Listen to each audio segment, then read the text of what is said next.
दरवाजे से बैठ जाए सब लोग। मैं परमेश्वर का धन्यवाद करता हूँ इस अच्छे उम्दा समय के लिए जो खुदा बाप ने हम सबको दिया है कि हम आज यहाँ पर जमा हैं, अपने आसमान के खुदा की परस्तिश कर रहे हैं। हालेलुया, जोर से कहेंगे हालेलुया। प्रभु यहोवा महान, सामर्थी और अद्वैत ईश्वर है और मैं शुक्रगुजार हूँ कि आसमान के खुदा ने बहुत से अच्छे काम हम लोगों की जिंदगियों में करे हैं और उनमें से सबसे अच्छा काम यह है कि हम जीवित हैं और हम परमेश्वर की सेवा कर रहे हैं। दुनिया में बहुत से लोग हैं जो मर गए, मिट गए और फना हो गए, लेकिन हम परमेश्वर का धन्यवाद करते हैं कि खुदा बाप ने मुझे, हमारे परिवार को आज तक संभाल के रखा है और इसलिए रखा है ताकि हम उसकी आराधना, स्तुति और प्रशंसा करें। आमीन। जो आपकी बगल में है उसकी तरफ देखिए और मुस्कुरा के कहिए प्रभु आपको आशीष दे। हर एक जन एक दूसरे को मुस्कुरा के देख के कहे कि प्रभु आपको आशीष दे।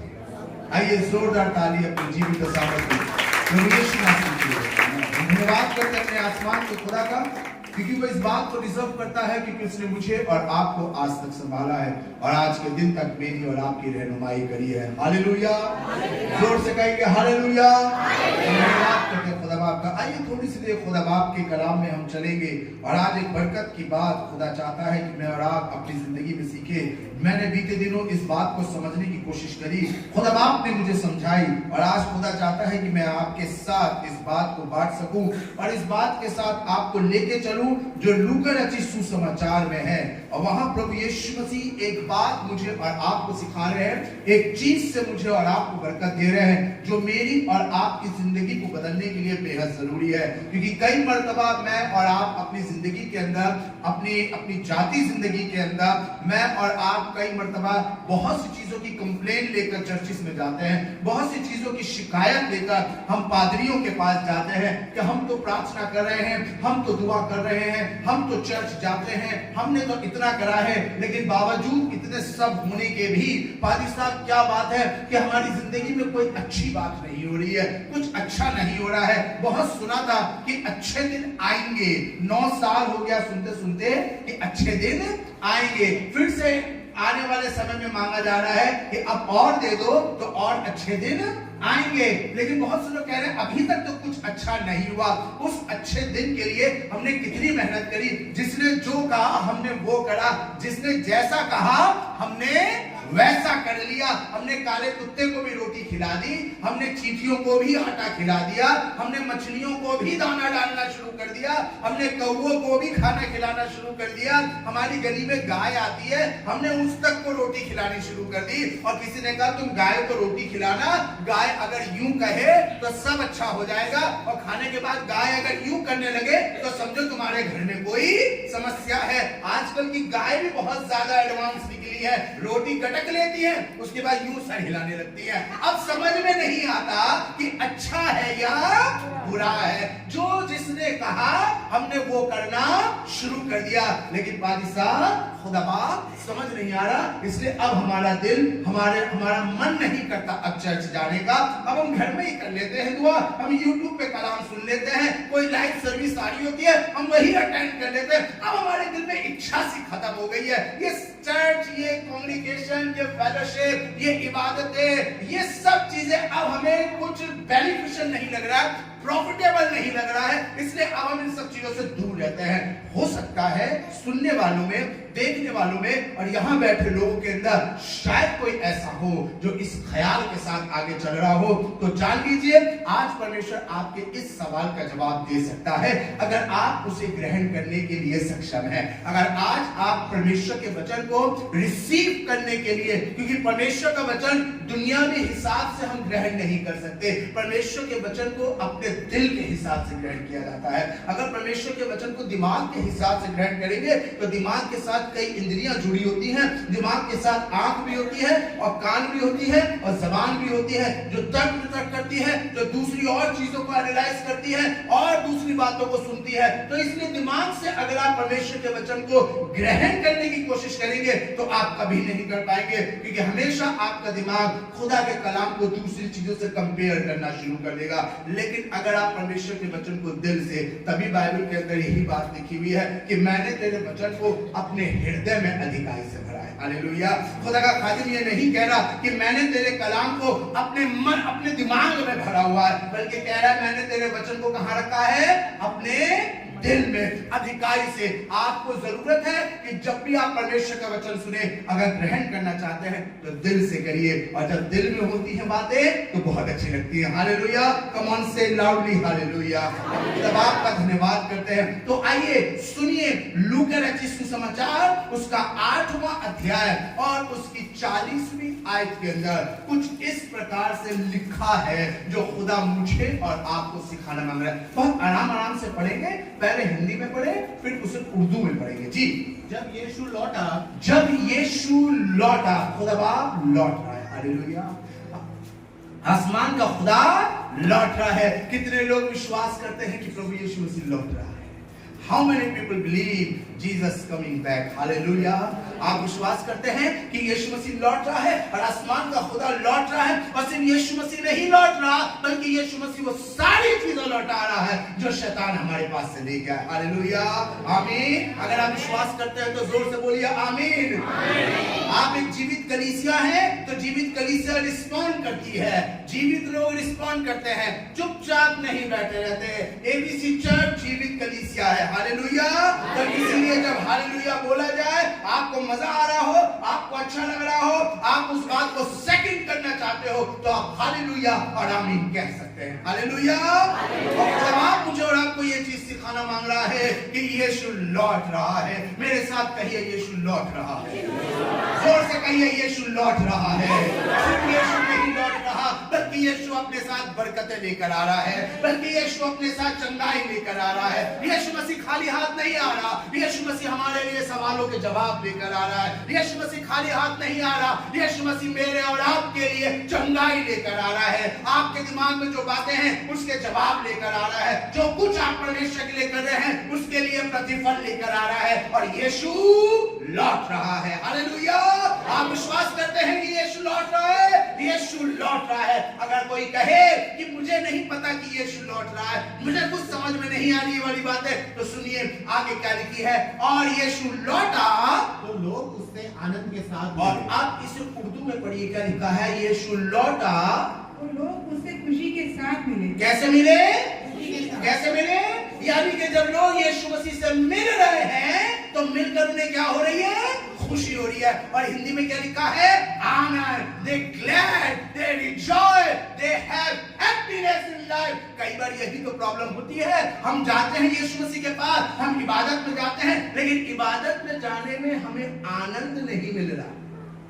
प्रार्थना तो कर रहे हैं लेकिन प्रार्थना में मजा नहीं आ रहा। सालों साल से हम चर्च जा रहे हैं, दसियों साल से चर्च जा रहे हैं, प्रभु यीशु मसीह को एक्सेप्ट करे हुए 20-25 साल हो गए हैं, 35 साल से हम चर्च जा रहे हैं, लेकिन पाली साहब अब चर्च जाने में मजा नहीं आता, कलाम सुनने में मजा नहीं आता, बड़ा अटपटा सा लगता है। हमने तो चर्च भी बदल के देख लिया, हमने तो पादरी भी बदल के देख लिया, हमने सोचा ये छोटा सा चर्च है, छोटी सी कलीसिया, बड़े वाले में जाएंगे और बड़ा वाला चर्च होगा, दर्जनों वहां पे डिस्को वाली लाइट लगी होगी, वहां का स्टेज ही तकरीबन 40x30 का होगा, जहां पे लंबी सी क्वायर खड़ी होगी और वहां लोग गाना गा रहे होंगे, वहां का पादरी जब यूं हाथ हिलाता है तो लोग नाचने लगते हैं। हमने सोचा शायद वहां जाए तो मजा आए, लेकिन हमने तो वहां की कलीसिया में भी जाकर देख लिया, 2-3 महीने गए लेकिन मजा नहीं आ रहा। घर में इबादत कराते हैं लेकिन इबादत कराने के बाद मजा नहीं आता।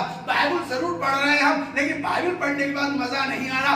आनंद हमारी लाइफ में नहीं है, हैप्पीनेस हमारी जिंदगी में नहीं है। हम टाइट भी डाल रहे हैं, चर्च में डोनेशन भी दे रहे हैं, एवरीथिंग, हम चर्च की हर एक एक्टिविटी में पार्टिसिपेट करते हैं, जो कहा जाता है हम वो करते हैं, लेकिन फिर भी हमें खुशी नहीं।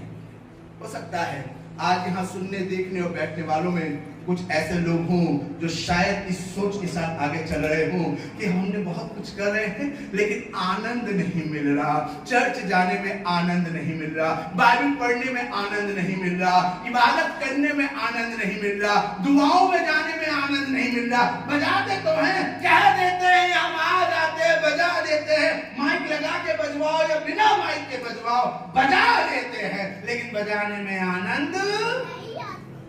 बिल्कुल सही बात। बच्चे ज्यादा एक्टिव हैं बड़ों से, सब कुछ कर रहे हैं लेकिन आनंद क्यों नहीं आता? दूसरा भी तैयार हो गया, आनंद क्यों नहीं आता?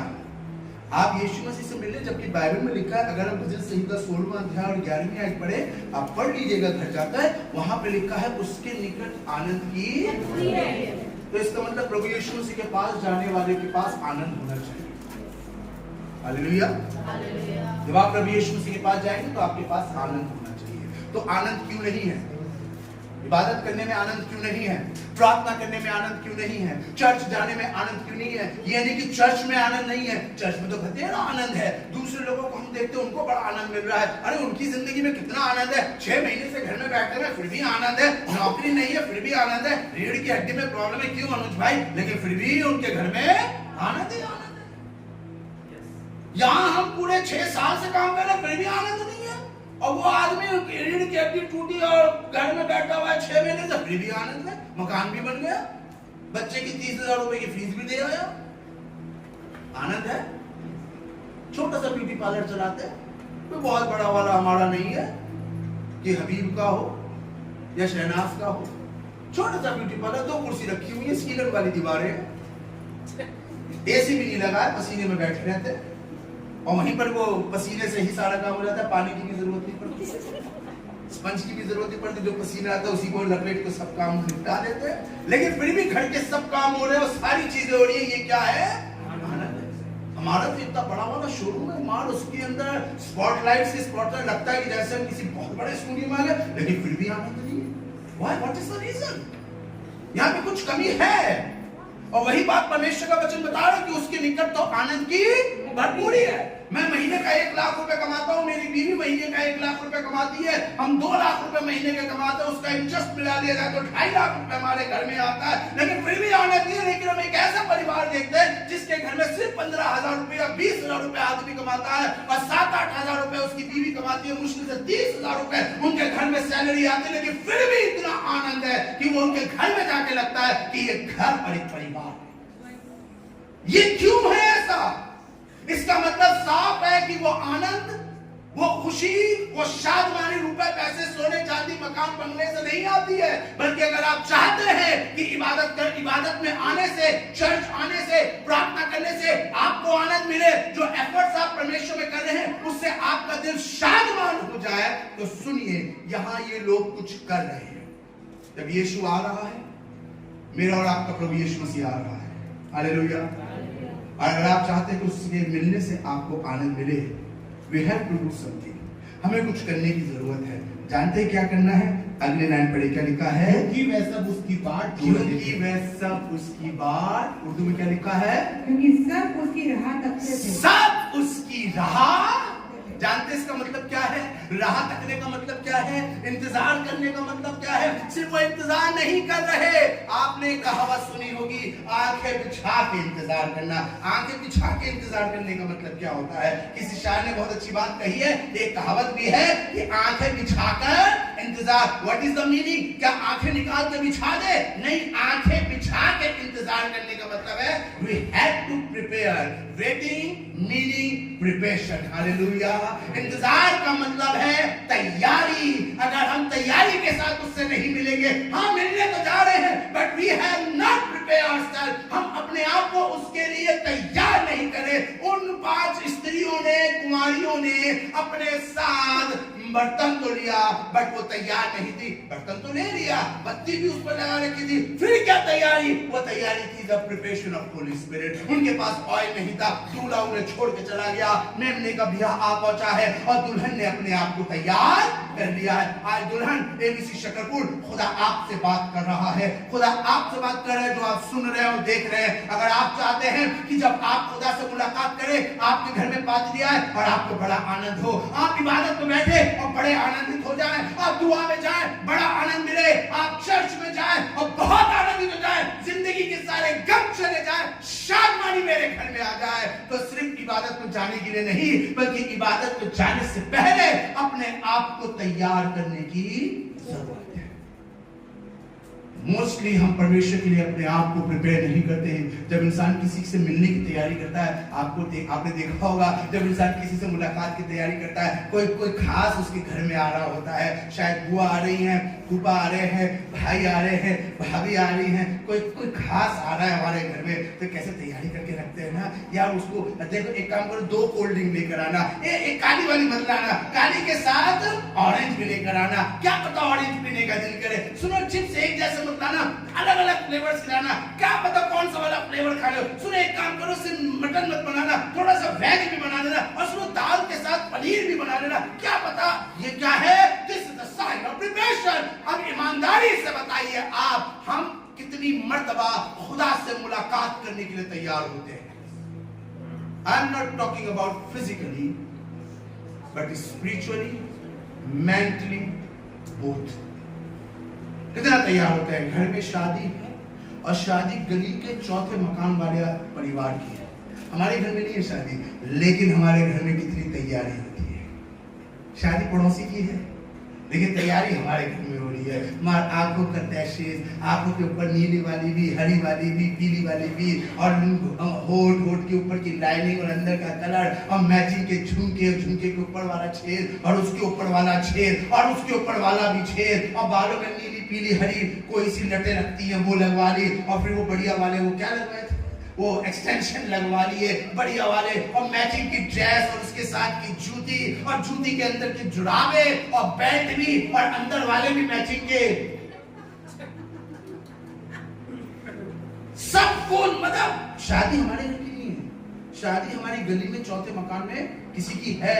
हमारे पास इन्विटेशन है, बट हम तैयार कर रहे हैं। कितनी मर्तबा हम खुदा के घर जाने के लिए ऐसे तैयार होते हैं। मैं कितने लोगों को देखता हूं कि जब संडे का दिन आता है तब वो सुबह उठते हैं और तब सुबह कपड़े निकालते हैं। हम में से कितने ईमानदारी से बताइएगा, ऑनेस्टली बी ऑनेस्ट, हम में से कितने ऐसे हैं जो शनिवार को अपने कपड़े तैयार करके रखते हैं। शनिवार को देखिए, कितने लोगों में से सिर्फ 10 लोगों के हाथ उठे हैं जो इस बात को कह रहे हैं कि हम शनिवार को कपड़े तैयार करते हैं। हम में से ईमानदारी से बताइएगा, कितने लोग ऐसे हैं जो शनिवार को अपनी ऑफरिंग अपनी बाइबल में रखते हैं कि कल चर्च जाएंगे और ऑफरिंग रखेंगे। अब और हाथ कम हो गए। कितने लोग ऐसे जो तैयार करते हैं अपने आप को कि कल हम चर्च जा रहे हैं और गवाहियों में टाइम मिलेगा तो हम खड़े होकर कुछ बोलेंगे, और हाथ कम हो गए। We have to prepare yourself। अगर आप चाहते कि इबादत में आए और आपको नींद ना आए, आप बोरियत महसूस ना करें, यारी वाली हरकतें आप ना करें, तो आपको तैयारी के साथ खुदा के घर में आने की, आपको अपने मन को तैयार करने की जरूरत है, आपको अपनी पॉकेट तैयार करने की जरूरत है, आपको अपना दिल तैयार करने की जरूरत है, आपको अपना शरीर तैयार करने की जरूरत है। तभी तो दाऊद कहने लगा, मैं बहुत खुश हुआ जब लोगों ने मुझसे कहा आओ खुदा के घर में। जब तक आप अपने आप को तैयार नहीं करेंगे, खुदा की तरफ से आपको बरकत नहीं। मुंह ढाके चर्चा आते हैं, कपड़े भी ऐसे पहनते, शायद प्रेस नहीं करिए, सुराई में से निकालिए टी शर्ट और मटके में से निकालिए, ना प्रेस करिए ना कुछ करे, ऐसे पहने और सारी मुंह भी धोया कि नहीं धोया, लगता है ऐसे छिलका मारा या गाली वो गीली तौलिया ली और पूछ लिया है ना, और आगे उठ लिए। नहीं, जस्ट प्रिपेयर। जैसे हम शादी में जाने के लिए तैयार होते हैं, जैसे हम दुनिया में किसी काम में किसी से मिलने के लिए तैयार होते हैं, कोई इंतजार कर रही होती है या इंतजार कर रहा होता है, और उसके लिए फेशियल भी कराते हैं, आईब्रो भी बनवाते हैं, क्यों, है ना, और बिल्कुल बाल भी कलर वैसे वाले करवाते हैं। उससे मिलने जा रहे, बाल यूं हिलने चाहिए, जब उसके सामने यूं हिलाए तो बालों लठी यूं हिलनी चाहिए, है ना, हाँ, जब काम को बजाय चर्च में तो यूं हिलना चाहिए हमारा बाल, तो उसके लिए खूब कंडीशनर वगैरह खूब बढ़िया वाला जो ताकि दूर से चमके, लाइट लगाओ ऊपर तो चमके हमारे ऊपर। जिस तरह हम दुनियावी हिसाब से अपने आप को प्रिपेयर करते हैं, क्या कलीसिया मैं और आप अपने आप को खुदा के लिए तैयार कर रहे हैं? क्योंकि जब तक हम अपने आसमान के खुदा से मिलने के लिए अपने आप को तैयार नहीं करेंगे, तब तक आसमान के खुदा से मिलने पर हमें आनंद नहीं मिलेगा। हम बोर होंगे, हमारा दिल नहीं लगेगा, हमें नींद आएगी, हमें बरकत नहीं मिलेगी, हमारी जिंदगी में शादमानी नहीं होगी, हमारे परिवार में शादमानी नहीं होगी। क्योंकि खुदा बाप चाहता है, देखिए सवोपदेशक की किताब उसका 5वां अध्याय और उसकी पहली आयत में क्या लिखा है। सवोपदेशक की किताब उसका 5वां अध्याय और उसकी पहली आयत पढ़िए, क्या लिखा? जी हाँ, जब तू परमेश्वर जब तू खुदा के घर में जाए, जब तू खुदा के घर में जाए, Whenever, जब तू खुदा के घर में जा रहा है, जब तू इबादत करने जा रहा है, जब तू अपने घर में बाइबल पढ़ने जा रहा है, जब तेरे घर में कॉटेज शूटिंग हो रही है। कई बार ऐसा होता है, हमने कई बार ये वाली चीज देखी है कि जब गाड़ी हमारी जाकर गेट पर रुकती है तो अरे पाली साहब आ गए, चलो जल्दी से चटाई बिछाओ, दरी बिछाओ, पाली साहब आ गए, दुआ करेंगे। मतलब पाली साहब की गाड़ी देखकर दुआ की तैयारी हो रही है। हम लोग कहीं पर दुआओं में जाते हैं, हम बैठे रहते हैं, अभी तक आए नहीं, वो जब आप खंजरी बजाएंगे तब वो आएंगे। मतलब सुनेंगे कि खंजरी बज रही है तब हम आएंगे। इसलिए हम प्रिपेयर नहीं है दुआ के लिए कि दुआ का टाइम 7 बजे का है तो हम 6:45 बजे आके बैठ जाए। आपको पता है बाइबल में क्या लिखा है? बाइबल में आपको बताता हूं, इससे पहले कि हम इसको आगे कंप्लीट करें, बाइबल में एक किस्सा मैं आपके साथ बांटता हूं। एक आदमी है बाइबल के अंदर और लिखा है वो इटालियन पलटन का सरदार है। ये वो सूबेदार है जिसको अथॉरिटी मिली थी, जिसको ये ऑर्डर मिला था कि तुम यीशु मसीह को क्रूसीफाइड करोगे। ये अपने पलटन के साथ यीशु मसीह को लेकर गया था और इसने क्रूसीफाइड करवाया था। ये वही व्यक्ति था जिसने भाला लेकर प्रभु यीशु मसीह के सीने पे मारा था और जब पानी निकला था तब उसने कहा था यकीनन ये खुदा का बेटा है। ये वही व्यक्ति है। उस दिन इसने अपना हृदय बदल लिया, उस दिन इसने अपने आप को चेंज कर लिया। और लिखा उसके बाद प्रेरितों की काम की किताब में लिखा है उसके बाद ये खुदा से डरने लगा। उस दिन के बाद से इसने अपना मन बदल लिया। उस दिन के बाद से अपने पूरे घराने समेत परमेश्वर की इबादत किया करता था। ये यहूदियों को दान भी दिया करता था। ये खुदा के घर में 10वां अंश भी डाला करता था। ये गरीबों की मदद भी करता था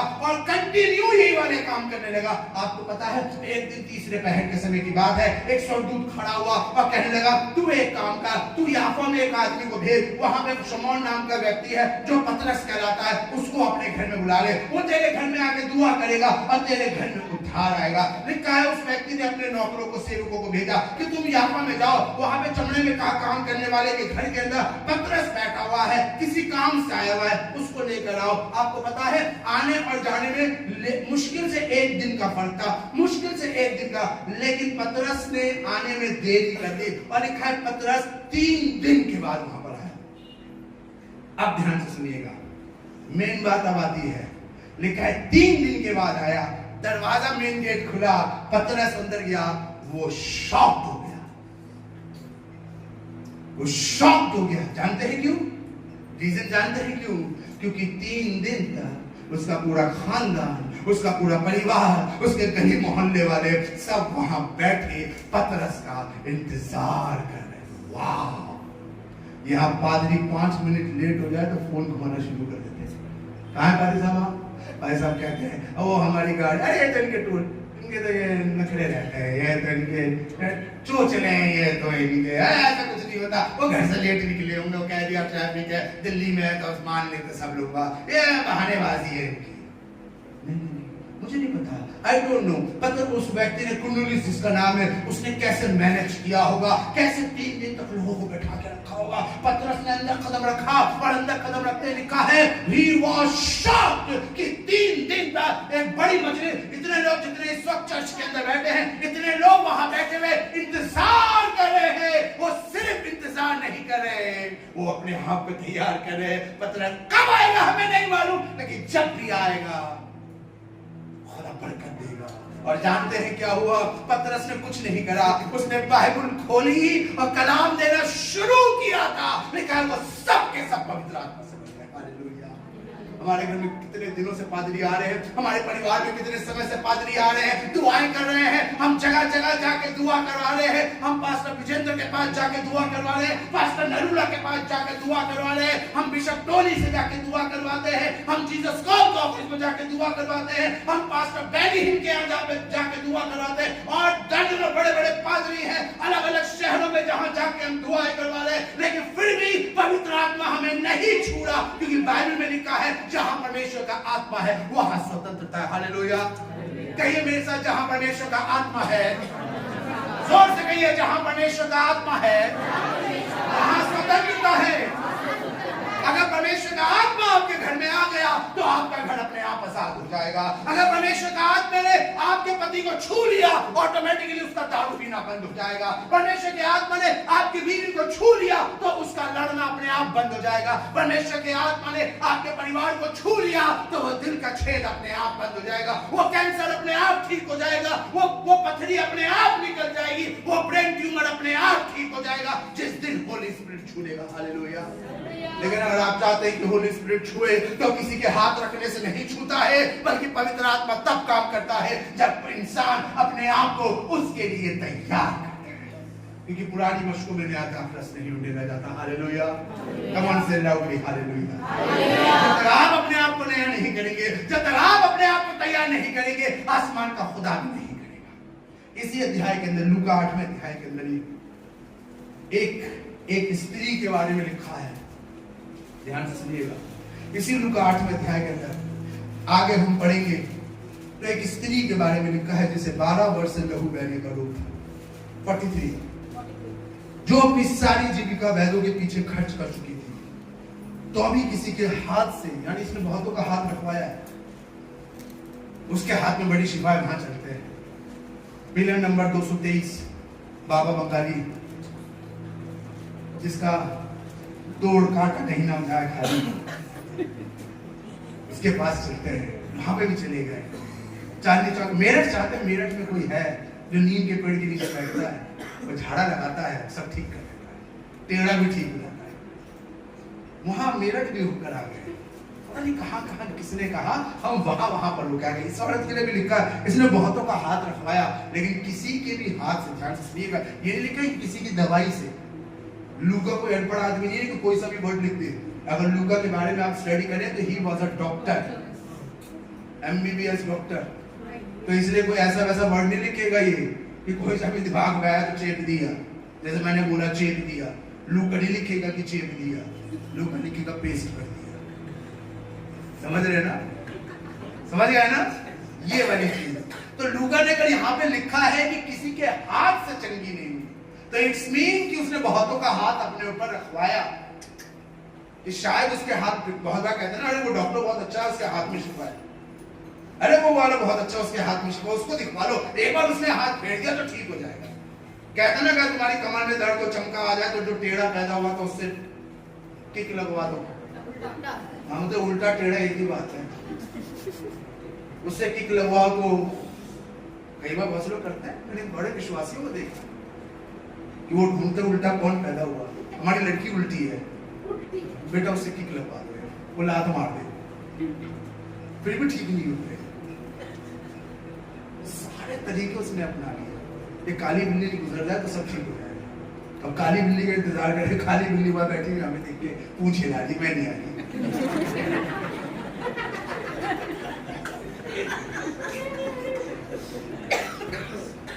ये कौवा आके खा जाएगा ना, तुम्हारे पापा के आत्मा की शांति रहेगी।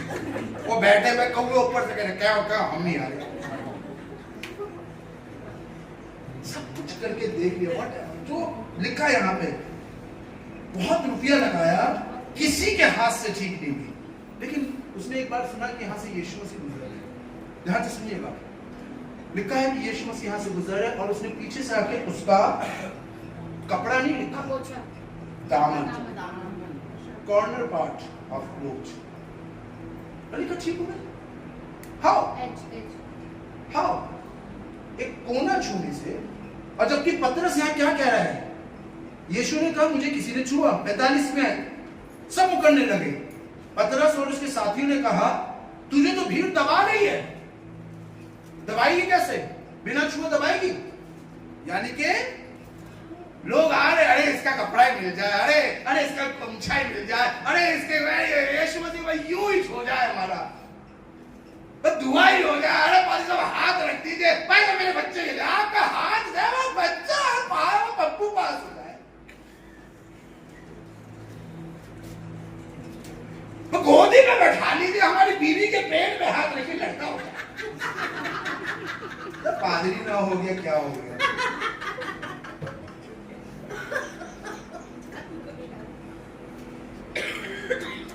लेकिन लोग उसको दबा रहे हैं।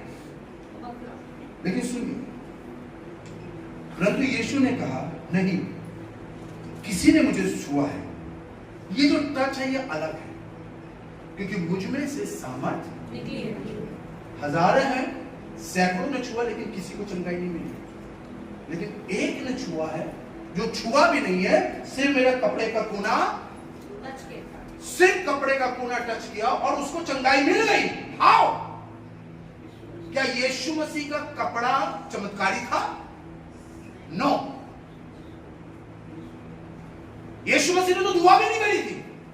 लेकिन जानते हैं मजे की बात क्या है, जो लूका यहां पे लिखना भूल गया, मरकुस 5 में लिखी हुई है, और वो स्त्री अपने आप, सुनिए, जब वो इलाज करवाती थी, फिर लो हाथ, रख लो हाथ, दे दो दवाई, लेकिन जिस दिन में उसके दामन को छू, है ना, जिस दिन मैं उसके कपड़े को छूंगी, जिस दिन मैं उसका कोना छूंगी, मरकुस 5 में लिखा है, जिस दिन मैं उसके दामन को छूंगी मैं चंगी हो जाऊंगी। ये थी उस स्त्री की तैयारी। हालेलुया।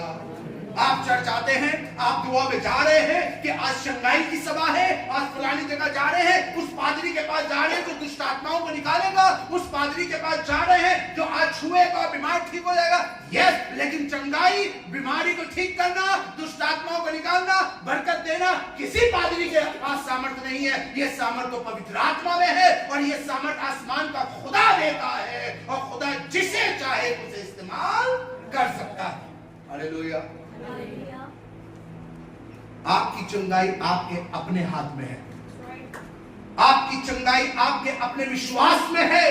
आप अपने आप से क्या कह रहे हैं? आप अपने आप से, अपनी बीवी से क्या कह रहे हैं?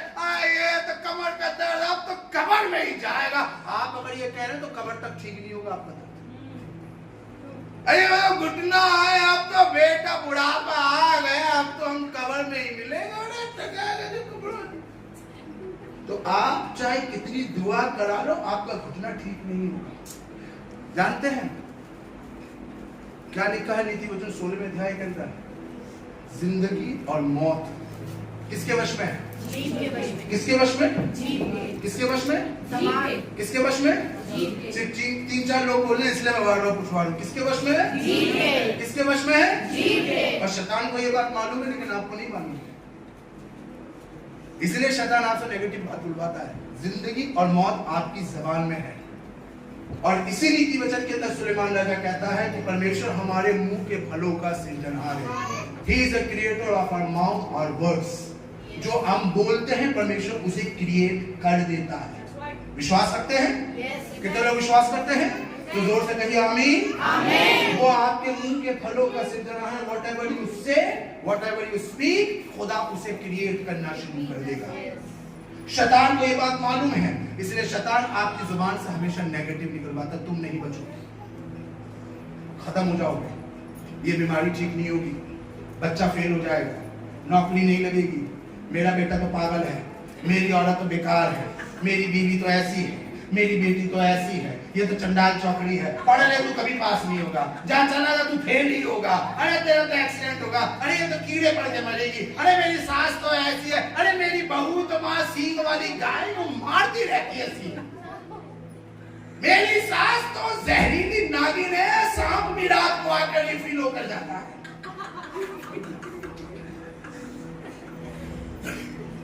जो आप बोल रहे हैं, जोक सा पाठ, मजाक से हटके, जो आप बोल रहे हैं वही आपके साथ होगा।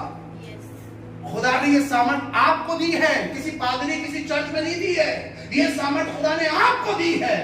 बोलना शुरू करिए अपनी बीमारी से, अपनी तकलीफ, अपनी प्रॉब्लम से। जब प्रॉब्लम आपके सामने खड़ी हो तो ये मत कहिए क्या ये कितनी बड़ी है, मैं क्या करूं, ये रुपए का इंतजाम कहां से होगा, मकान कैसे बनेगा, बेटे की शादी कैसे होगी, अब ऑपरेशन कैसे होगा। बल्कि ये कहिए जिस खुदा ने बीमारियों को हरा दिया है वो खुदा मेरे लिए रुपए का भी इंतजाम करेगा। जो खुदा 4 दिन के मुर्दे को जिंदा कर सकता है वो खुदा वेंटिलेटर से भी निकाल सकता है। जो खुदा 5 रोटी 2 मछली से खिला सकता है वो खुदा हमारे घर की चीजों को भी मल्टीप्लाई कर सकता है। जो खुदा मुट्ठी भर मैदे और कुप्पी भर तेल से 3.5 साल तक पूरे कुंबे को खिला सकता है वो हमारे कर्जे भी चुका सकता है। जरूरी नहीं 1 लाख की तनख्वाह हो, 30,000 की तनख्वाह में भी वो आपके बच्चों की शादी करा सकता है, आपका मकान बना सकता है, आपकी दुकान चला सकता है। कम ऑन से हालेलुया। वो औरत अपने आप से कह रही थी, ये उसकी तैयारी थी, ये उसकी तैयारी थी। और उसकी इस तैयारी ने एक दिन उसे इतना सामर्थ्य बनाया कि सिर्फ यीशु का दामन कोना छुआ और ठीक हो गया। मैं आपको ईमान से बता रहा हूं, ध्यान से सुनिएगा, मैं आपको ईमान से बता रहा हूं, अगर आप ऐसी तैयारी के साथ चर्च जाएंगे, मंडे से शनिवार तक आप अपने आप के लिए दुआ करें, आज मैं चर्च जाऊंगा, इस संडे चर्च जाऊंगी और खुदा मेरी प्रॉब्लम दूर कर देगा, खुदा मेरे बच्चे को ठीक कर देगा, खुदा मेरे जिस्म की बीमारी को निकाल देगा। मैं आपको 100% श्योरिटी के साथ कह रहा हूं, स्टील के गेट के पास जैसे ही आप कदम रखेंगे खुदा आपकी बीमारी को ठीक कर देगा। जैसे आप आके इस कुर्सी पे बैठेंगे खुदा आपकी प्रॉब्लम को सॉल्व कर देगा। चमत्कार कुर्सी में नहीं है, चमत्कार चर्च में नहीं है, चमत्कार आपके विश्वास में है। और विश्वास बिना कर्म के मरा हुआ है। स्पीक, बोलना शुरू करिए, बोलना शुरू करिए, अपनी बीमारियों से बोलना शुरू करिए। दाऊद ने विजय उस पत्थर से नहीं पाई थी, वो पत्थर तो वहां कितने समय से पड़ा होगा, वो पत्थर पे न जाने कितने लोगों की निगाह गई होगी, लेकिन उस पत्थर से दाऊद की विजय नहीं हुई, दाऊद के कहने पर हुई। तू तो भाला सांग तलवार लेकर आता है, मैं अपने यहोवा के नाम से आता हूँ। वो यहोवा जिसने मुझे भालू रीछ शेर से बचाया है, आज वो मुझे तेरे हाथ से बचाए। अपनी बीमारियों के सामने खड़े हो जाइए, परेशानी के सामने खड़े हो जाइए, बोलना शुरू करिए, प्रिपेयर योरसेल्फ। जब तू खुदा के घर में जाए, हालेलुया, उपदेश 5, जब तू यहोवा के घर में जाए, जब तू प्रार्थना करने को बैठे, जब तू इबादत करने को बैठे, तब कैसे करना? सावधानी के साथ, बिना तैयारी के मत जाना, बिना तैयारी के मत जाना। अगर तू बिना तैयारी के राजा के सामने खड़ी हो जाएगी तो राजा तेरे कत्ल करवा देगा। बाइबल में एक जगह लिखा है, एस्तर के टाइम में हो चुका है, उसने तैयार नहीं करा, राजा ने उसे वहां से हटा दिया, किसी और को दे दिया। जो बरकत खुदा आपको देना मांग रहे हो, बरकत किसी और को दे देगा। जो गाड़ी खुदा आपको देना मांग रहे हो, वो गाड़ी किसी और को मिल जाएगी। जो मकान खुदा आपको देना मांग रहे हो, मकान किसी और को मिल जाएगा। जो अच्छा रिश्ता खुदा आपके घर के लिए लाना मांग रहे हो, वो रिश्ता किसी और को मिल जाएगा, अगर आप तैयारी के साथ खुदा के पास जाएंगे। Just prepare yourself. बड़े इंतजार के साथ वो यीशु से जाके मिले, और लेकर जब मिले तो उन्हें बड़ा आनंद आया। मैं चाहता हूं मेरे साथ विलाप की 3 अध्याय 25वीं आयत पढ़े। विलाप की 3 अध्याय और उसकी 25वीं आयत को अगर आप पढ़ेंगे तो वहां पे कुछ यूं इस प्रकार से लिखा है। विलाप की 3 अध्याय 25वीं आयत, जी पढ़ के, उर्दू में पढ़ के क्या लिखा? जी, खुदावन उन पर मेहरबान है। खुदावन उन पे, इसका मतलब खुदाबाप मेहरबान है। इसका मतलब है ना कि खुदाबाप मेहरबान है, लेकिन सब पर नहीं है। There are specific persons, कुछ खास किस्म के लोग हैं जिन पर खुदा मेहरबान है। सुनिए क्या लिखा है, खुदा उन पर मेहरबान है जो उसके मुंतजिर है, जो उसके मुंतजिर है। और हिंदी में लिखा है, खुदा उनके लिए भला है जो उसकी बात भला तो वो है। Our God is a good God। हमारा खुदा भला खुदा। कम ऑन मेरे साथ कहिए, हमारा खुदा भला खुदा है। एक दूसरे से कहिए, मेरा खुदा भला है। एक दूसरे से कहिए, मेरा खुदा भला है। लेकिन जानते हैं किसके लिए भलाई करेगा? जो उसके लिए तैयार हो। If you prepare yourself to God, अगर आप खुदा के लिए अपने आप को तैयार कर रहे हैं, आप अपने आप को मेंटली, आप अपने आप को फिजिकली, आप अपने आप को स्पिरिचुअली खुदा के लिए तैयार कर रहे हैं, क्या आपने अपने आप को तैयारी के मोड में लेकर आए हैं? क्या आज मैं खुदा के पास जा रहा हूं, मैं अपने आप को तैयार करूंगा। एक मसीही को कैसे तैयार होना चाहिए? 4 बातें हैं जो ये बात डिसाइड करती है कि एक मसीही को कैसे तैयार होना चाहिए। मैं जल्दी जल्दी वो 4 बातें बताऊंगा। 5 मिनट के अंदर याकूब की किताब मेरे साथ निकाले और उसका 4था अध्याय निकाले और उसकी 8वीं, 9वीं और 10वीं, इब्रानियों के बाद आता है याकूब, उसका 4था अध्याय, उसकी 8वीं, उसकी 9वीं और उसकी 10वीं आयत जल्दी पढ़ी करेगा। जी हाँ, परमेश्वर के निकट आओ, पढ़ते जाइए तो वो भी तुम्हारे निकट आएगा। जी। हे पापियों, अपने हाथ शुद्ध करो जी। और हे दुष्ट लोग, अपने हृदय को पवित्र करो। आगे। दुखी हो और शोक करो और रो, हाँ। तुम्हारी हंसी शोक में और तुम्हारा आनंद उदासी में बदल जाए। 10वीं आयत। प्रभु के सामने दीन बनो, हाँ। तो वह तुम्हें शिरोमणि बनाए। Hallelujah, hallelujah. जोर से कहिए हालेलुया। या चार बातें हैं। पहली लाइन में क्या लिखा? परमेश्वर के निकट आओ तो वो भी तुम्हारे निकट आएगा। कितने लोग चाहते हैं कि खुदा मेरे पास आए? कितने लोग चाहते हैं खुदा मेरे घर में आए? कितने लोग चाहते हैं खुदा मेरे परिवार में आए? तो उसके लिए आपको अपने आप को तैयार करने की जरूरत है, क्योंकि जब तक आप अपने आप को परमेश्वर के पास लेके नहीं जाओगे तब तक आसमान का खुदा आपके पास नहीं है। सबसे पहले आपको चॉइस करनी है, क्योंकि आसमान का खुदा हमारी विल में इंटरफेयर नहीं करता। प्रकाशित वाक्य 3:20 कितने लोग को याद है? रेवलेशन 3:20, प्रकाशित वाक्य 3:20 क्या लिखा उसके अंदर? देख, हाँ। मैं द्वार पर खड़ा हुआ खटखटाता हूँ। किसके द्वार पर? मेरे और आपके। देख, मैं द्वार पे खड़ा खटखटाता हूँ, यदि कोई मेरा शब्द सुनकर द्वार यदि खोलेगा, कोई मेरा शब्द सुन लो। वाह, सुनिएगा, यहाँ पे रुकिए। किसके द्वार पे खड़ा है? किसके द्वार पे? किसके द्वार पर? किसके द्वार पर? किसके द्वार पर? जोर से बोलिए। बाकी लोग हमें नहीं पता, पड़ोसी के खड़ा होगा। और पड़ोसी क्या गया होगा? वो चाचा क्या करता है? हाँ, तो चाचा के पास वही मिल लेते बस। किसके दरवाजे पे खड़ा है? किसके?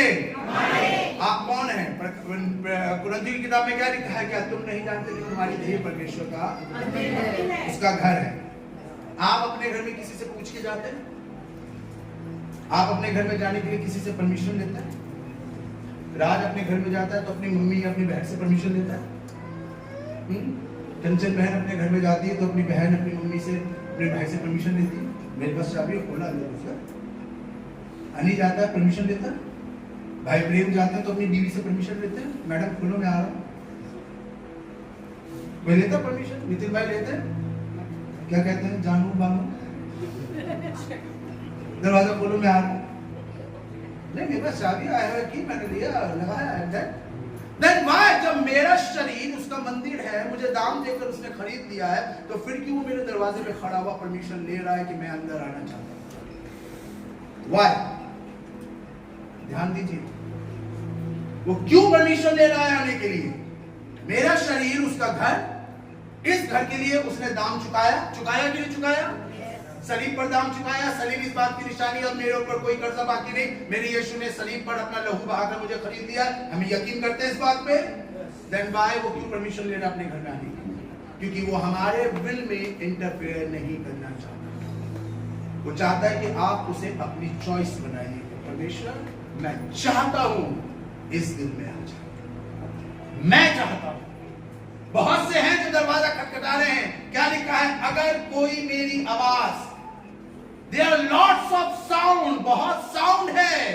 शायद हमें प्रभु यीशु मसीह की आवाज पहचान नहीं पा रहे, इसलिए उसके लिए दरवाजा नहीं खोल पा रहे। हमारे घर के काम की, हमारे रिश्तेदारों की, दोस्तों की, हमारे लोगों की, हमारी गर्लफ्रेंड की, हमारे बॉयफ्रेंड की, हमारी बीवी की, हमारे आदमी की, हमारे ट्यूशन सेंटर की, मूवीज की, सिंगर्स की, इतनी ढेरों आवाजें हैं कि कई बार हम खुदा की आवाज को नहीं सुन पाते हैं। लेकिन बाइबल क्या कह रही है? अगर तुम सुनो तो अपने दिलों को कठोर मत करो, वरन अपने दिल को खोलो उसके लिए दरवाजा, क्योंकि जब तुम उसे अपनी चॉइस बनाओगे तब वो तुम्हारे दिल में आएगा और तुम्हारे साथ रिफाकत करेगा। हालेलुया। आज बहुतों के घरों में यीशु मसीह क्यों नहीं आ रहा? हम घर में चटनी तो सजाते हैं, घर में तस्वीर तो लगाते हैं, गले में सलीब तो टांगते हैं, लेकिन फिर भी यीशु मसीह हमारे घर में नहीं है। रीजन क्या है? रीजन यही है क्योंकि अभी तक हमने यीशु मसीह को अपनी चॉइस नहीं बनाया, हमने अपने आप को उसके लिए प्रिपेयर नहीं करा। तो कैसे करें प्रिपेयर? जब तक आप प्रिपेयर नहीं करेंगे वो आपके पास नहीं आएगा, और उसके पास उसको अपने पास लाने के लिए आपको अपने आप को तैयार करना पड़ेगा। और तैयारी नंबर 1 जो आपको मिलेगी 8वीं आयत में क्या लिखा है? अपने हाथ शुद्ध करो। कहिए मेरे साथ, अपने हाथ शुद्ध करो। जोर से कहिए, अपने हाथ शुद्ध करो। इसका मतलब क्या है? अपने हाथ शुद्ध करो का मतलब है पाप मत करो। कई बार हमारे हाथ बहुत गुनाह करते हैं, बहुत गलत काम करते हैं ये हाथ। हमारे काम सही नहीं होते। हाँ, इबादत तो हम कर रहे हैं, प्रार्थना तो करने के, हमारे काम करने का तरीका जस्ट डिफरेंट। एक व्यक्ति है, बाइबल के अंदर लिखा है, वो वेदी लगाता है, उसके ऊपर भेंट चढ़ाता है और बहुत अच्छा worshipper. He was a good worshipper, he was a God fearing person and a very good giver. बहुत अच्छा है ये, लेकिन फिर भी ध्यान से सुनिएगा, लेकिन फिर भी खुदा इसकी भेंट कबूल नहीं करता। जानते क्यों? क्योंकि इसके हाथ साफ नहीं है, इसके काम सही नहीं है। शायद गुस्सा बहुत करता है, शायद पलट के बहुत जवाब देता है। आप बहुत अच्छे गिटार बजाते हैं, आप बहुत अच्छा गीत गाते हैं, आप बहुत अच्छे गीत बनाते हैं, बहुत अच्छे कंपोजर है, बहुत अच्छे राइटर है आप, हो सकता है बहुत अच्छे कोरियोग्राफर है, आप बहुत चर्च के अंदर बहुत अच्छी कोरियोग्राफी करते हैं, आप बहुत अच्छी वर्शिप लीड करते हैं, आप बहुत अच्छे यूथ हैं, आप बहुत अच्छे वर्शिपर हैं, आप बहुत अच्छा म्यूजिक इंस्ट्रूमेंट प्ले कर रहे हैं, बट कहीं ना कहीं कुछ ऐसा काम आप कर रहे हैं जो सही नहीं है। वो आपको पता है। यहां तो आप बिल्कुल सही हैं, लेकिन यहां से बाहर निकलने के बाद कुछ ऐसा कर रहे हैं जो नहीं करना चाहिए। अगर काम बुरा रहेगा, बोली बुरी रहेगी, जबान खराब रहेगी, सोच गंदी रहेगी, अपने भाई के लिए नफरत रहेगी, अपनी बहन के लिए ईर्ष्या रहेगी, उसकी साड़ी मेरी साड़ी से सफेद कैसे, उसके पास मुझसे पहले गाड़ी कैसे आ गई, उसका मकान कैसे बन गया, उसका बच्चा कैसे पास हो गया, भाई साहब ने उसे खड़ा कर दिया, मुझे नहीं आने दिया, उसे गाना गाने दिया, मुझे नहीं दिया, इस बार मुझे उन्होंने कंबाइन में नहीं लिया, इस बार मेरे बच्चे का गाना कंबाइन में सटा दिया, मुंह सड़ा के कोने पे बैठे गए, 2 संडे से चर्च नहीं आ रहे, 1 महीने से चर्च नहीं आ रहे। आप बहुत अच्छे हैं, बहुत बढ़िया है, you are very good and faithful, but कहीं ना कहीं कुछ काम गलत है। स्टॉप से हर वो काम जो व्यवस्था के विरोध में, लिसन वेरी केयरफुली, हर वो काम जो व्यवस्था के विरोध में होता है, बाइबल उसे गुनाह कहती है। Not only rape, not only murder, सिर्फ खून करना, बलात्कार, व्यभिचार, झूठ बोलना, यही गुनाह नहीं है। हर वो चीज जो वचन के विरोध में होती है। आलस सबसे बड़ा गुनाह है। सोते रहना, जल्दी ना उठना, हुक्म ना मानना, जबकि हुक्म ना मानना तो बाइबल में 10 हुक्म में से अपने माँ बाप के लिए लिखा, बाकी किसी के लिए नहीं लिखा। लेकिन अगर आप किसी का भी हुक्म नहीं मानते, बाइबल में लिखा है आप गुनाह कर रहे हैं। स्टॉप सिनिंग, कम ऑन, मेरे पीछे रिपीट करिए, स्टॉप सिनिंग, स्टॉप सिनिंग, गुनाह करना बंद करिए। गुड, गुनाह करना बंद करिए। सेकंड थिंग जो यहाँ पे लिखी है, और हे दुचित्ते लोगों, हाँ, अपने हृदय को पवित्र करो। कहिए, दिल को पाक करो। अगर आपका दिल पाक नहीं है ना तो दुचित्ते हैं, डबल माइंडेड है, और डबल माइंडेड को खुदा कभी बरकत नहीं देता। कैन को नहीं दी थी, बहुत अच्छी भेंट चढ़ाई, लेकिन नहीं दी क्योंकि डबल माइंडेड था। एक दिल से खुदा को भेंट दे रहे हैं और दूसरे दिल से अपने भाई से नफरत कर रहा है। एक दिल से आप अपने हाथ से यहाँ पे डाल रहे हैं और दूसरे दिल से आप बनाया, रगड़ा, दाढ़ के नीचे रख लिया आपने। आप यहाँ पर आए, पहले संडे आए, प्रभु भोज लिया, और फिर दिल बाहर जाके कर रहा है कि वो ठर्रे की दुकान पे खड़े हो जाएं, ये रेड लाइट पड़े गणेश कचौड़ी सेंटर की बगल में, कचौड़ी भी खाएंगे, वो भी पिएंगे, लस्सी की जगह वो पिएंगे, बियर पी रहे हैं, हुक्का चला रहे हैं, मिंट वाला है भाई साहब, इसमें वो नशा नहीं होता, ये मिंट वाला है, मिंट फ्लेवर है। अरे चाहे मिंट हो चाहे शिंट हो, लेकिन ये दो चित्ते लोगों से खुदा को नफरत है। इसीलिए दुआ करते हैं, प्रार्थना करते हैं, खुदा बरकत नहीं दे रहा है। इसलिए चर्च घड़ी घड़ी हम चर्च बदल रहे हैं, कभी इस चर्च, कभी उस चर्च, कभी ये पादरी, कभी वो पादरी। कितने चर्च बदलेंगे, कितने पादरी बदलेंगे? बेशक पादरियों की कमी नहीं है, बेशक चर्चिस की कमी नहीं है, लेकिन हम कितने बदलेंगे? साल में 365 दिन होते हैं, क्या 365 पादरी बदलेंगे? क्या 48 चर्चिस बदलेंगे हम? क्या हर हफ्ते हम एक नई चर्च में जा रहे हैं? अपना दिल बदलिए, चेंज योर हार्ट, अपने मन को बदलिए। प्रभु यीशु मसीह की पहली शिक्षा क्या थी? क्या था? यह नहीं लिखा कि चर्च जाओ, यह नहीं लिखा कि गीत गाओ, यह नहीं लिखा कि इंस्ट्रूमेंट बजाओ, यह नहीं लिखा भविष्यवाणियां करो, यह नहीं लिखा कि दुष्ट आत्माएं निकालो, यह नहीं लिखा कि कलाम दो, यह नहीं लिखा प्रेज वर्शिप कराओ, बल्कि सबसे पहला कदम हर विश्वासी का उस मसीह जिंदगी में है, मन फिराओ। अगर आपने अपना मन नहीं फिराया तो एक अच्छे विश्वासी नहीं है। और ऐसे को बाइबल दुचित्ता कह रही है। अभी भी अगर उसी ख्याल, उसी मिजाज, उसी मूड, उसी जुबान, उसी बिहेवियर, उसी नेचर के साथ आप चर्च में हैं जैसे आज से 10 साल पहले बैप्टिज्म लेने से पहले थे, तो माफ करिएगा, परमेश्वर का वचन कह रहा है तुम दुचित्ते हो। तीसरी चीज, दुखी हो हाँ, और शोक करो हाँ। और रो। What is the meaning? दुखी, शोक और रोना किसमें होता है? The sign of confession and the sign of repentance and the sign of admit I'm sinner। कितनी मर्तबा हम अपने आप में एडमिट करते हैं जब कोई हमें बताता है कि आप गलत हैं, हम बहस कर रहे हैं, उठ के चले जाएंगे, आज के बाद नहीं मिलेंगे, आज के बाद नहीं आएंगे, रिश्ता खत्म कर दिया। आदमी ने औरत को बोला, औरत ने आदमी को बोला, तो दोनों एक कमरा ले लिया, 2 महीने पड़े सो रहे, महीनों बीत दिया, बात नहीं कर रहे। कब तक? फिर एक टाइम आता, दोनों डिवोर्स पेपर साइन कर देते हैं, लेकिन मानेंगे नहीं कि हमसे गलती हुई है। नाक नीचे हो जाएगी, कैसे मान लें? हमारी नाक नीचे हो जाएगी, हम अपनी गलती कैसे मान? हम कैसे छोटे बन जाए? हम नहीं मानेंगे। सामने वाले को 2 बातें हम सुना देंगे, लेकिन हम मानेंगे नहीं कि हमने गलती करी। अगर आप एडमिट नहीं करेंगे कि आपने गलती करी है, तो आप एक अच्छे विश्वासी नहीं बन सकते। क्या लिखा है यहाँ पे?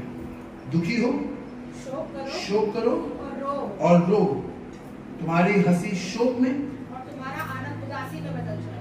जब आप अपने आप को in the position of repentance and confession and admit, जब मैंने मान लिया, ये दाऊद राजा कह रहा है, कोई लेमैन नहीं कह रहा, थर्ड पर्सन नहीं कह रहा, जब मैंने मान लिया कि मुझसे गुनाह हुआ है, आज खुदा तेरी शफकत ने मुझे संभाला। आज खुदा की करुणा हमारे परिवार, हमारी नौकरी, हमारे पैसों पे, हमारे बच्चों पे, हमारे बिजनेस पे, हमारी जॉब पर क्यों नहीं हो रही है? रुपये बहुत कमा रहे हैं, सब कुछ बहुत अच्छा है, लेकिन करुणा खुदा की नहीं है। द मर्सी ऑफ गॉड हमारे परिवार, हमारे बच्चों पे नहीं है। क्यों नहीं है? क्यों खुदा की करुणा से महरूम है? सिर्फ इसी वजह से, क्योंकि हम रिपेंट नहीं करते हैं, हम कन्फेस नहीं करते हैं। आपको पता है एक इंसान को अच्छा मसीही क्या चीज बनाती है? आपका गीत गाना, आपका वर्शिप करना, आपका टाइप देना, आपका चर्च जाना, फेस्टिवल सेलिब्रेट करना, रिचुअल्स फॉलो करना, यह आपको एक अच्छा मसीही नहीं बनाती। यह आपको अच्छा मसीही दिखाएगी।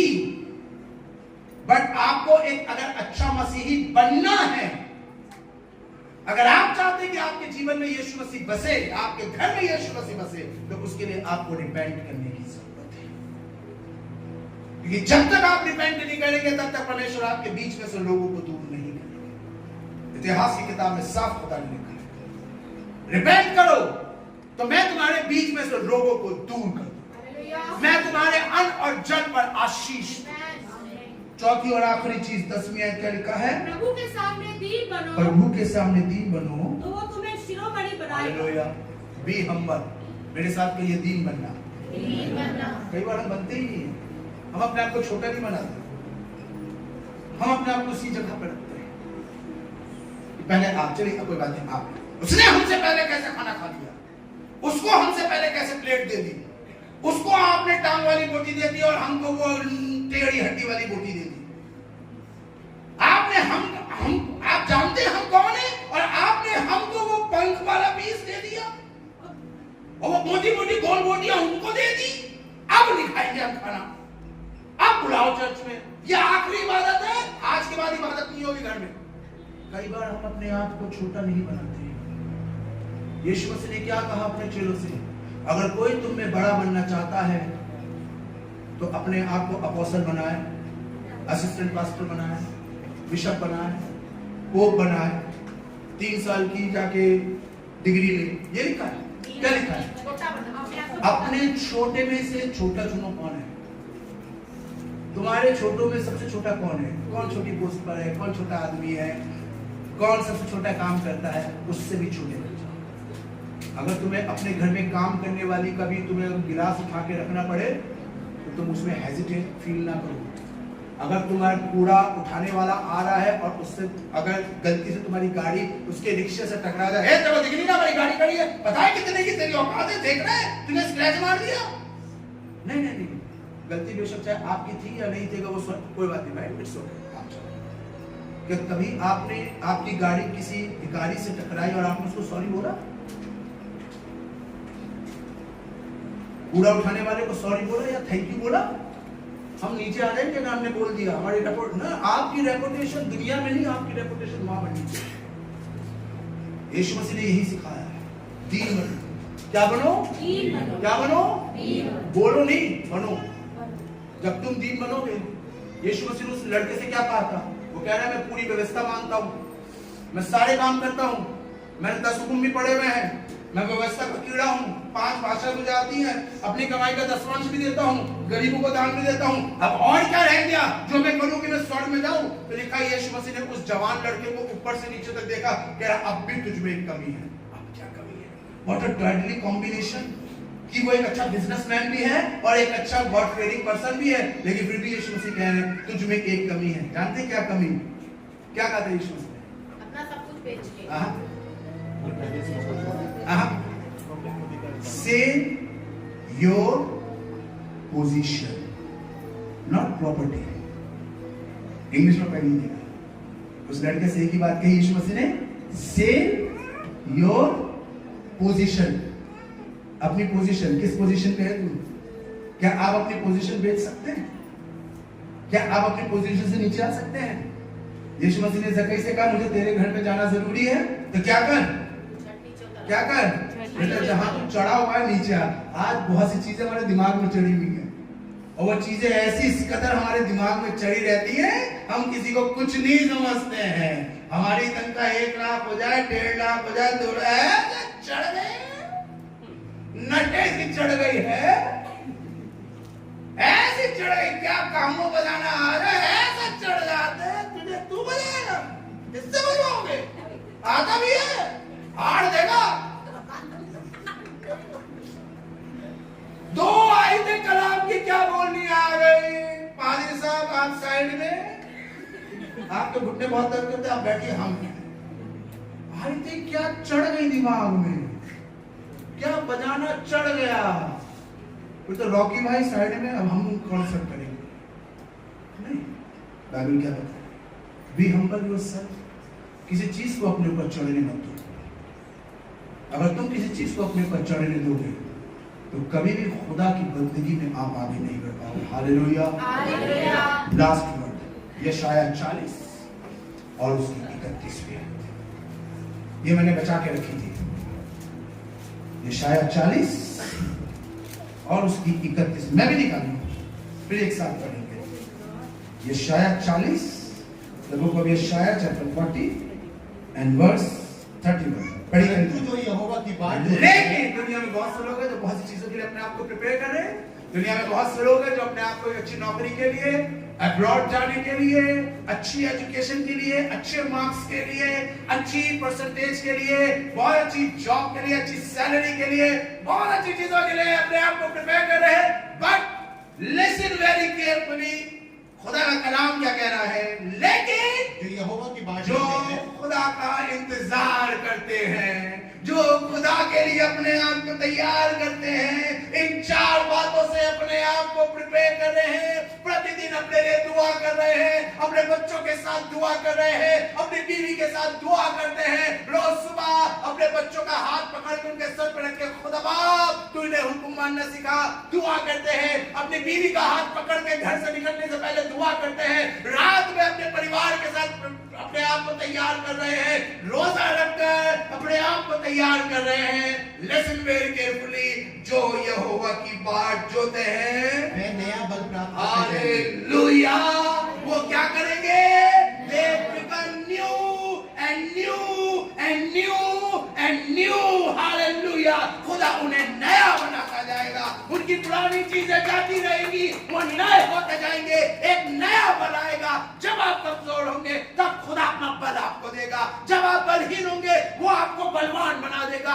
आप देखने पाएंगे कि आसमान का स्वर्गदूत उतर के आ रहा है और आपको बल दे रहा है। हालेलुया, वेंटिलेटर पे होंगे, आप अपनी आंखों से देख रहे होंगे कि आपका आदमी, आपकी औरत वेंटिलेटर पे है, लेकिन वहां पे एक स्वर्गदूत खड़ा है जो उसे ताकत दे रहा है। हालेलुया।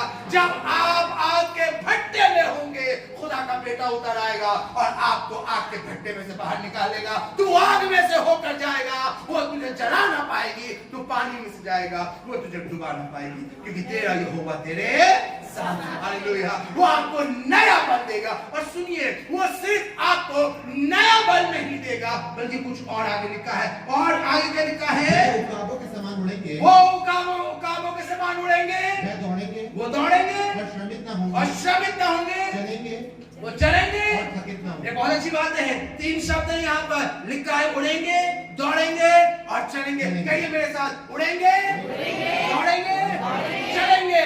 फिर से कहिए, उड़ेंगे, दौड़ेंगे, चलेंगे। अब इसको हम रिपीट कर दे, इसको उल्टा पढ़े हम, कोई गलत बात नहीं होगी अगर इसको उल्टा पढ़ेंगे। चलेंगे, दौड़ेंगे और उड़ेंगे, चलेंगे, दौड़ेंगे, उड़ेंगे। हालेलुया। आप चलना शुरू करेंगे, खुदा आपको दौड़ाएगा और खुदा आपको उड़ाएगा भी। और जानते कैसा उड़ाएगा? मामूली कबूतर कौओं की तरह नहीं उड़ाएगा। खुदा आपको उकाब की नहीं उड़ाएगा। उकाब एक ऐसा पक्षी होता है जो 30,000 की फीट पर, 25,000 की फीट पर उड़ता है, और ऐसा उड़ता है, ये वो एरिया, ये वो जोन होती है जहां कोई पहाड़ नहीं होता, कोई ऑब्स्ट्रक्शंस नहीं होते हैं। खुदा आपको इतनी ऊंचाई में ले जाएगा, फिर कोई चीज आपको रोक नहीं पाएगी। हालेलुया। कहिए मेरे साथ, चलेंगे, दौड़ेंगे, उड़ेंगे। कौन? जो खुदा के लिए अपने आप को तैयार। Just prepare yourself. जब आप तैयारी के साथ खुदा से मिलेंगे, खुदा अपने आनंद से आपको मिलेगा। God bless you. हमको अपने कलाम से नवाजा, हम तेरे शुक्रगुजार हैं। हम सबको बरकत दी, यीशु के नाम से मांगते हैं।